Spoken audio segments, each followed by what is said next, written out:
அனைவருக்கும் வணக்கம். 2019 ஆண்டிற்கான புத்தாண்டு பலன்கள் ரிஷபம். இந்த வருடம் ஒரு நன்மை தரக்கூடிய வருடமாகவே அமைகிறது.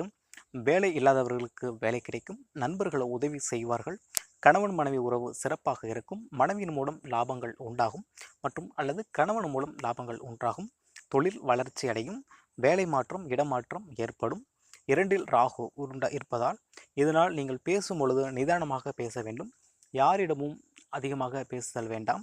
உங்களுடைய பேச்சில் ஒரு கட்டுப்பாட்டுடன் பேசுவது மிகவும் முக்கியமான ஒரு விஷயமாக இருக்கிறது.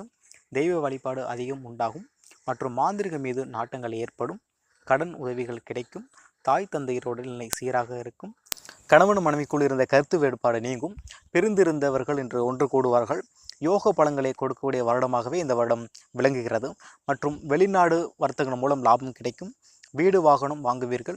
குருவின் பார்வை ராசியை மீது விடுவதால் மிகப்பெரிய நன்மைகள் உண்டாகும். கார் மற்றும் வீடுகள் வாங்குவீர்கள். நீண்ட நாட்களாக இருந்து வந்த பிரச்சனைகள் முடிவுக்கு வரும். மண் மனைகள் மூலம் லாபங்கள் உண்டாகும். நீண்ட நாட்களாக குழந்தை இல்லாத தம்பதிகளுக்கு இந்த வருடம் குழந்தை பாக்கியம் ஏற்படும். நீண்ட நாட்களாக திருமண தடையில் உள்ளவர்களுக்கும் இந்த வருடம் திருமணம் நடைபெறும். மற்றும் அவர்களின் ஜென்ம ஜாதகத்தின்படி சில தீமை பலன்கள் ஏற்படும். அதற்காக மகாலட்சுமி வழிபாடு செய்தல் வேண்டும் மற்றும் குலதெய்வ வழிபாடு செய்தல் வேண்டும். இந்த இரு வழிபாடுகள் செய்வதன் மூலம் மிகப்பெரிய யோகம் நன்மையும் உண்டாகும். இந்த கெடு பலன்களிலிருந்து நாம் தப்பிக்கலாம். இந்த வருடம் ஒரு அழகான வருடமாகவே ரிஷப ராசிக்கு விளங்குகிறது. இந்த வீடியோ உங்களுக்கு பிடிச்சிருந்தது அப்படின்னா லைக் பண்ணுங்கள், ஷேர் பண்ணுங்கள், கமெண்ட் பண்ணுங்கள். நன்றி.